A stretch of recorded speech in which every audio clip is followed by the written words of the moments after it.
اور پھر درجہ لکھے ایک طرف، دوسری طرف ثانیہ ثالثہ لکھے، اور پھر پرچہ لکھے اور اردو مختصر قدری لکھے، کافیہ لکھے، جس چیز کا پرچہ ہے وہ آپ مکمل کریں. سمجھ رہے ہیں؟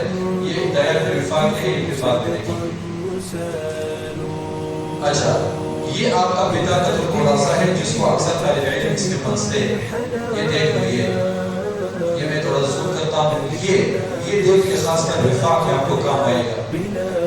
یہ دیکھو، خلاصہ المجوبات الاختبار السنوی. سنوی کا معنی ہے سالانہ، الفرعی کا معنی ہے ضمنی. سنہ 1400 جو بھی ہے، اس کو آپ نے نہیں چھیڑنا ہے. الرقم السری، یہ وفاق کے دفتر والوں کا کام ہے. آپ نے ادھر کام کرنا ہے. اس کو کتاب دیکھو، الفوز الکبیر کے جلالین جو پرچہ ہے، آپ اپنا پرچہ کا نام نظر آ رہا ہے.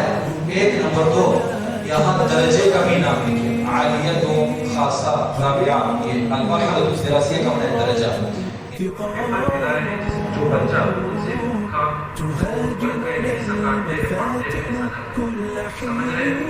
اور اسی طرح عبادت نہ کرنے کی ضرورت نہیں ہے. عبادت نہ کرنے کی ضرورت نہیں ہے. کچھ طالب علم کھڑے ہوتے ہیں، استاد سے پوچھتے ہیں کہ استاد جی یہ سوال پیپر کے اندر جو عبارت ہے، کیا میں اس کو جوابی کاپی میں نقل کروں یا نہیں؟ تو اس کو نقل نہ کرے.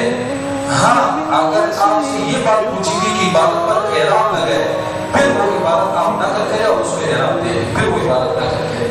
اگر آپ سے صرف یہ پوچھا تھا کہ مندرجہ بالا عبارت کا ترجمہ کرے، بس وہ ڈائریکٹ ترجمہ شروع کرے، عبارت نقل کرنے کی ضرورت نہیں. اگر آپ سے یہ بات پوچھی گئی کہ عبارت پر اعراب لگے، پھر وہ عبارت نقل کرے. یہ بات سمجھ گئے نہیں سمجھ گئے؟ اور یہ کام کر لیں. جب آپ سے یہ بات پوچھی جاتی ہے کہ عبارت پر اعراب لگے، تو آپ عبارت الگ قلم سے لکھیں اور اس پر اعراب الگ قلم سے، الگ رنگ سے.